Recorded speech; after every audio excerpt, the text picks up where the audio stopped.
In this example, guys, we're revising differentiation with the chain rule, okay? This is a very typical exam 1 question about the right strength.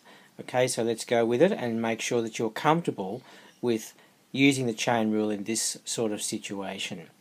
We've got y equals, I always like to use y, so I define it up front, and then I go dy dx from there, you see. So you can please yourself, you don't have to do it that way. You can use f of x and then go f dashed of x if you like. But I find this more convenient for using the chain rule. So if y equaled e to the log x, now you notice this is not e to the x, where e to the x is your standard template version function of e to the something. So it's e to the some function of x. So chain rule is required, and the training wheels way of doing this is as follows.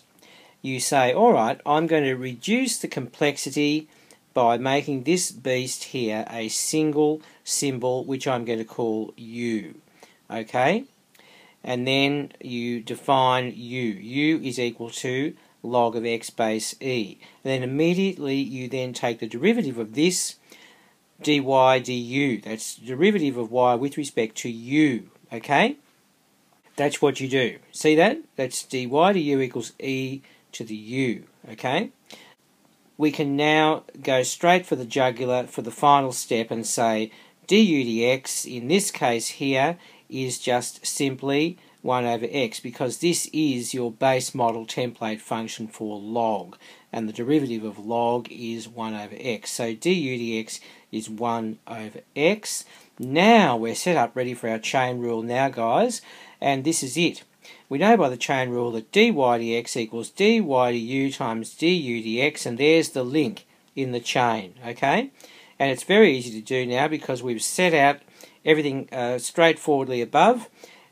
Dy du is e to the u, okay, that's this one, and du dx, of course, is 1 over x. So let's put that in, substitute for that. And the last thing we need to do here, guys, is just substitute back for what we defined u as being, which was right up here. Okay, so it'll be e to the log x base e times 1 over x. Very straightforward. If you need to use the chain rule training wheels way, don't be ashamed of that. It's a perfectly good way to go, particularly if you're a little bit stressed in an exam setting. So there's your answer, put a box around it, just have a look at it, make sure you've answered the question.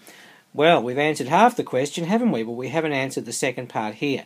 So it's time now to do that bit before we leave this question. Okay, so we're going to substitute x is 1 into this formula up here and see what we get. Now be careful with this. It's straightforward, but you can go wrong if you're under stress and your mind isn't all that clear. So we've got f dashed of 1 would be e to the log of 1 over 1. Now, don't leave it like that, because you can simplify it a little bit more. What is log of 1 to the base e? In fact, guys, what is log of 1 to the base anything? Yes, of course, it's 0. So we're really talking about e to the 0 over 1. Now, what is e to the 0? In fact, what is anything to the 0? It is 1. And that's your answer, guys. Okay? So I hope you got something out of that. It's a straightforward one, but it's very typical of exam 1. You need to get very good at differentiation using chain rule, product rule, quotient rule, all those things, and all three of them combined in various ways. All right? All the best, and we'll see you soon.